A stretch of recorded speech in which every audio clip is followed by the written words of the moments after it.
तो बच्चों आज की क्लास में हम लोग इंटीग्रेशन जो आपने पढ़ा हुआ है डेफिनेट इंटीग्रल्स इसको आगे बढ़ाएंगे और आज की क्लास की जो हेडिंग होगी वो होगी evaluation valuation of definite integrals by substitution. ठीक है, तो देखो ये है थोड़ा सा आपके आंसर को शॉर्ट करने के लिए। देखो यहाँ पे हम लोग क्या करने वाले हैं, नॉर्मली जो आप इंटीग्रेशन अभी तक इससे पहले की जो एक्सरसाइज आपने करी है उसमें क्या किया था, आपने नॉर्मल इंटीग्रेशन करी थी। मान लो एक एग्जांपल लेते हैं, -1 से 1 है और आपने लिखा है यहाँ पे, अगर लिखा हुआ है 5x⁴ x⁵ +1 dx। तो अभी तक आप क्या करते आ रहे थे, जो नॉर्मली आपको सिखाया था, मैंने आपको बोला था आप इसको नॉर्मली इंटीग्रेट करो, फिर जो भी फाइनल आंसर आएगा उसमें लिमिट्स को पुट कर दो। तो आप क्या कर रहे थे भाई, नॉर्मली जैसे आप इंटीग्रेट करते आ रहे हो, आपने यहाँ पे क्या किया, इसको क्या कहते हैं x⁵ को ले लिया t, और dt/dx आपने चेक किया, ये आ रहा है इतना, तो dt रिप्लेस हो जाएगा आपका। तो आप ऐसे करते आ रहे थे इसको कि यहाँ पे आपने लिख दिया t⁻½ क्योंकि ये तो t हो गया, t की रूट मतलब t⁻½ 5x⁴ और dx, ये तो आपका dt बन गया, 5x⁴ dx यहाँ से मिल जाएगा आपको dt। तो फिर आप क्या कर रहे थे, इसको ऐसे कर रहे थे, ये बन जाएगा 3/2 प्लस सी, है ना। तो अब प्लस सी को तो हटाना ही है, आपने क्या किया है, अकॉर्डिंग टू द लास्ट, जो लास्ट आप कर रहे थे, आपने ना ये चीज अभी नहीं लगानी थी, आप नॉर्मल इसको कर रहे थे। अब पता है क्या होना था आगे, आप सिर्फ नॉर्मल इसका इंटीग्रेशन कर रहे थे, यहाँ पे इंटीग्रेशन का साइन ही लग, ये इंटीग्रेशन को एज इट इज लिखना था। फिर पता क्या करना था, ये जो भी आपका आया ना, इसमें t की वैल्यू पुट करते, क्या बनता, x⁵ +1।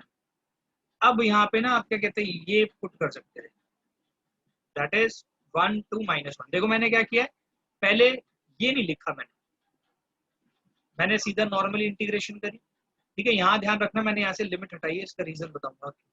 फिर मैंने जब t की वैल्यू पुट करी ना यहाँ पे x⁵ उसके बाद मैंने ये लिमिट्स को यहाँ पे पुट किया है। फिर मैं अपना आंसर निकालता हूँ, इसमें भाई कितना आता है आंसर, क्या कहते हैं, अंडर रूट में डाल दिया है, t की जगह मैंने ये पुट किया हुआ है। अब यहाँ पे जब आप एक बार 1 पुट करो, कितना आता है, 1 + 1 2। फिर नेक्स्ट माइनस -1⁵ +1, तो ये आपका कितना आ रहा है देख लो इसको। एक चीज और है फाइनल, ये आ रहा है √2 माइनस, ये आपका आ जाएगा 0, ये आ रहा है आपका √2। यहाँ पे 2/3 तो लगा ही लेना है, 2/3 तो रह गया इसका। ये जो एक मिनट देखो, आप क्या करना, यहाँ थोड़ा सा एरर हो गया जल्दबाजी में लिखने के चक्कर में। यहाँ पे इसका इंटीग्रेशन अभी ये लिखवाया था ना आपको मैंने, देखो इसका आ रहा है आपका t⁻½ dt। जब आप इसका इंटीग्रेशन करते तो t⁻2/3, सॉरी 3/2, और यहाँ पे भी आता है 3/2। फिर आपको बोला मैंने इसकी जगह वो पुट करोगे आप, t की जगह x वाली पार्ट पुट करो, ये इतना आ रहा है आपका, एंड /3 इसका इंटीग्रेशन करना है आपको -1 से 1 तक का। अब आपका काम है, सॉरी इंटीग्रेशन ऐसे नहीं लिखना, इंटीग्रेशन तो आपने कर लिया है, ये साइन लगाना है -1 से 1 का। देखो 2/3 को तो बाहर ही रहने दो, यहाँ पे ये जो है इसकी जगह वैल्यू पुट करो, आप कितनी आ रही है भाई, ये देख लो। यहाँ पे अगर आप आ, ये इसका ध्यान रखना, ये जो है ना 3/2 दे रखा है, 3/2 का मतलब पता है क्या, इसकी पावर आएगी आपकी 3/2। अब 3/2 को देखो सॉल्व कैसे करेंगे, ये जो है ना x⁵ इसमें पुट करो 1 एक बार, तो ये आपका बनेगा 2 की पावर 3/2। फिर नेक्स्ट माइनस, फिर एक बार यहाँ -1 पुट करो, -1 की पावर 3 क्या कहते हैं, सॉरी जहाँ जहाँ x है वहाँ वहाँ पे -1 की पावर 5 +1 होल की पावर 3/2। तो देखो आपका कितना बनता है, ये आपका बनेगा। इसको सॉल्व कैसे करोगे, 2 की पावर 3/2, 2 की पावर 3/2 का अगर मीनिंग आपको जानना है तो एक तरह से यही तो हो गया, 2 × √2। 2 की पावर 3/2 कितना हो जाए, 2 की पावर 1 × 2 की पावर ½ यही तो है। इसको 2^3/2 को आप ऐसे लिख सकते हो, और ये वाला पार्ट तो 0 हो जाएगा। तो देखो आपका सॉल्व हो गया, कितना आ रहा है 4√2/3, राइट। अब देखो ये क्वेश्चन थोड़ा सा फालतू में हमने लंबा कर दिया है। यहाँ पे देखो आपने यहाँ पे एक तो लिमिट नहीं लगाई, इसका रीजन बताता हूँ। बेटा ध्यान रखना, जब आप सब्स्टिट्यूशन करते हो ना, तो सब्स्टिट्यूशन करते जैसे ही हम सब्स्टिट्यूशन करते हैं ना, तो इसकी लिमिट भी चेंज होती है।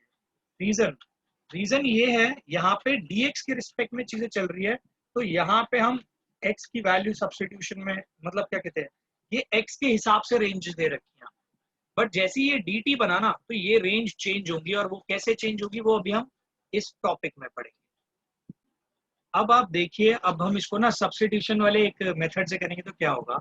सेम चीज करनी है आपको, आपने लिया x⁵ 5+1 is equals to t, आपका 5x⁴ dx is equals to आ रहा है dt, राइट।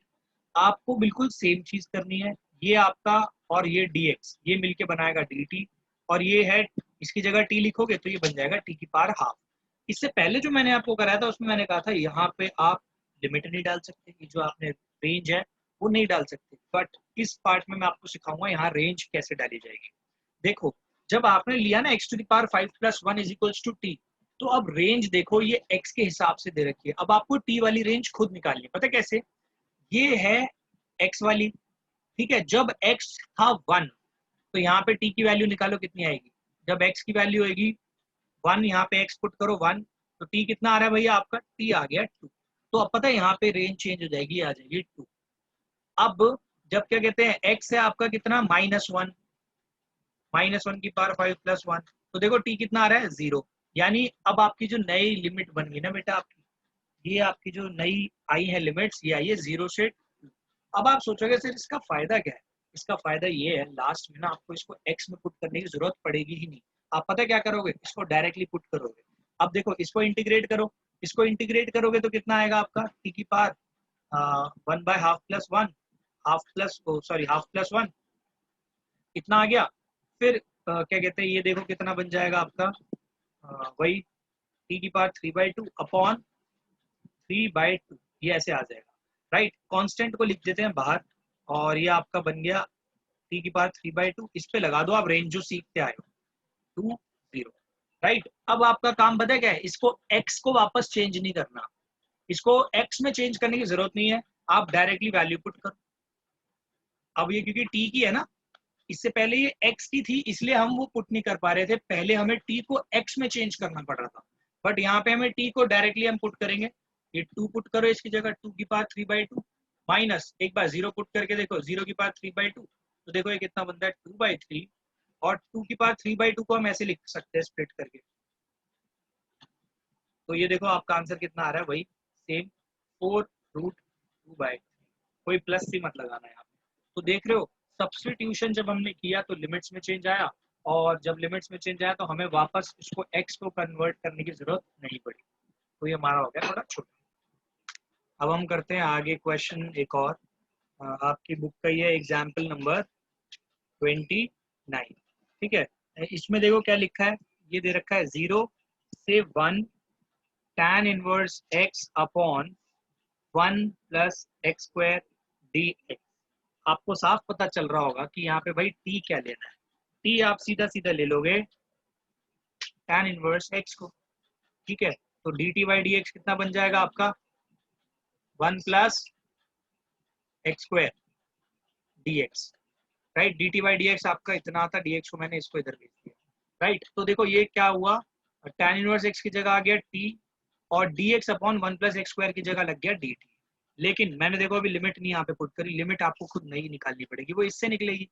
जब आप क्या कहते हैं एक बार इसको पुट कर दोगे, क्या कहते हैं 1, तो t कितना आ रहा है आपका tan इनवर्स 1, tan इनवर्स 1 आपको पता है क्या होता है, π/4, राइट। और जब आप t को पुट करोगे, x को पुट करोगे यहाँ पे 0, यहाँ पे, तो tan इनवर्स 0 तो आपको पता है 0 होता है, तो आपकी जो नई लिमिट बनेगी वो क्या बनेगी 0 से π/4। नेक्स्ट स्टेप में क्या करना है, आपको इसको नॉर्मल इंटीग्रेट करना है, नॉर्मल इंटीग्रेट करोगे तो ये बन जाएगा t²/2, इसमें अब आप ये लिमिट लगा दो 0 से π/4 वाली, अब आप सोचोगे हाफ का क्या करें, देखो आप इस कांस्टेंट को बाहर भी लिख सकते हो और सिर्फ टी स्क्वायर में ये वैल्यू को पुट कर दो, बट मर्जी है आपकी, जैसे करना चाहो वैसे कर लो। तो ये पाई बाय 4 का होल स्क्वायर बाय 2 माइनस 0 का स्क्वायर बाय 2, तो ये आपका बन रहा है पाई स्क्वायर बाय 4 जा 16 इंटू ये 32 आ जाएगा minus 0, that is the final answer is this. तो बच्चों अब हम लोग करेंगे क्वेश्चन नंबर 9, एक्सरसाइज 7.10 का। इसमें देखो आपको वैल्यू किसकी निकालनी है, ये है 1 और ये है यहाँ पे 1/3, 1/3 से 1 है और ये आपको दे रखा है x minus x cube upon, अच्छा ये जो है इसकी पावर दे रखी है 1/3 और नीचे दे रखा है x की पावर 4, राइट। आपका काम देखो यहाँ पे क्या है, आपको यहाँ से ना ये जो है विद इन ब्रैकेट x का क्यूब है ना, इसको कॉमन ले लो। तो ये देखो कितना बनेगा, x क्यूब अगर आप कॉमन लोगे यहाँ बनेगा 1/x² माइनस ये आपका आ जाएगा 1 की पावर 1/3 अपॉन x4 dx। ठीक है, अभी आपको पता चल जाएगा ये ऐसा क्यों किया गया है। अब देखो 1/3 पावर इसके साथ भी लगेगी और इस ब्रैकेट के साथ भी लगेगी। जब इसके साथ लगेगी तो ये तो रह जाएगा सिर्फ x, और इस ब्रैकेट के साथ लगेगी तो भाई ये रह जाएगा इतना अपॉन x की पावर 4। इससे ये कैंसिल हुआ, ये बच गया सिर्फ, मतलब x की पावर 4 था ना, ये कट के x की पावर क्यूब रह जाएगा। अब बहुत सिंपल है, आप ऊपर वाले पार्ट को ना टी लेट करो, 1/x² माइनस 1 is equals to t let करो, तो ये जो आपका dt/dx है ना बेटा, ये आपका आ जाएगा लगभग इतना, dt/dx आ गया इतना। तो आप क्या लिख सकते हो, dx अपॉन एक्स क्यूब की जगह लिख सकते हो माइनस dt/, ठीक है। अब देखो वैल्यूज को मैं पुट कर रहा हूँ, अच्छा जब हम वैल्यूज को पुट करेंगे तो यहाँ से बेटा t वाला जो रेंज है वो भी चेंज हो जाएगी, ठीक है। तो देखो कैसे चेंज हो रही है आपकी ये रेंज, जब आप 1 पुट कर रहे हो इसकी जगह तो t आ रहा है बेटा 0, ये वाला जो 1 है ना, तो जब यहाँ पे 1 पुट करोगे तो ये t आ जाएगा 0। जब आप क्या कहते हो 2 पुट करते हो, वो 2 कह रहा हूँ 1/3 पुट कर रहे हो, तो 1/3 9 माइनस 1 आ जाएगा, दैट इज 8। तो अब देखो वैल्यू चेंज हुई, तो देखो कैसे हुई, ये हो रहा है 8 से लेके 0, उसके बाद ये आपने t ले लिया तो ये बन गया t की पावर 1/3 अपॉन, अपॉन में कुछ नहीं आ रहा है x dx/x³ है ना, और ये माइनस 1/2 बाहर आ गया इसका, ये लग गया आपका dt। अब आपको अपॉन में कुछ भी नहीं है, 1 ही है, माइनस 1/2 बाहर रहने दो, इसका जो बनेगा ये आपका बनेगा t की पावर 4/3 अपॉन 4/3, राइट। जब आप इसको क्या कहते हैं इंटीग्रेट कर दोगे, अब यहाँ पे एक चीज का ध्यान रखना, 4/3 को मैं बाहर लिख देता हूँ, तो ये बन रहा है -3/8 और ये बन गया t 4/3। t की जगह वैल्यूज पुट करो, एक बार 0 पुट करोगे और एक बार 8 पुट करोगे, तो ये आपका कितना आएगा, -3/8 को एज इट इज 0 पुट कर रहे हो तो 0, फिर माइनस यहाँ पे जब आप 8 पुट करोगे t की जगह, 8 की पावर 4/3।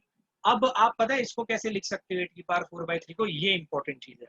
यहाँ पे मैं सेपरेटली इसको सॉल्व कर देता हूँ, ये -3/8 एज इट इज रहेगा, ये आपका आ रहा है इंटू, अब देखो ये जो है 2 को क्या लिख 8 को पता है लिख सकते हो 2 की पावर 3 और इसकी पावर 4/3, तो ये कितना बन रहा है -3 और ये नेगेटिव है इंटू नेगेटिव ऑफ 2 की पावर 4, तो ये नेगेटिव नेगेटिव पॉजिटिव और ये बन रहा है 3/8 इंटू 2 की पावर 4, मतलब हो गया 16, इससे कैंसिल हो रहा है, आपका आंसर आ रहा है फाइनल 6। तो बच्चों आज की क्लास में सिर्फ इतना ही। अगर आपको वीडियो पसंद आई हो please share it with your friends, hit the like button, अगर आप पहली बार चैनल पे आए हो तो सब्सक्राइब बटन पे क्लिक करो, hit the bell icon, and मिलते हैं नेक्स्ट क्लास में। तब तक के लिए थैंक्स फॉर वॉचिंग क्लासेस।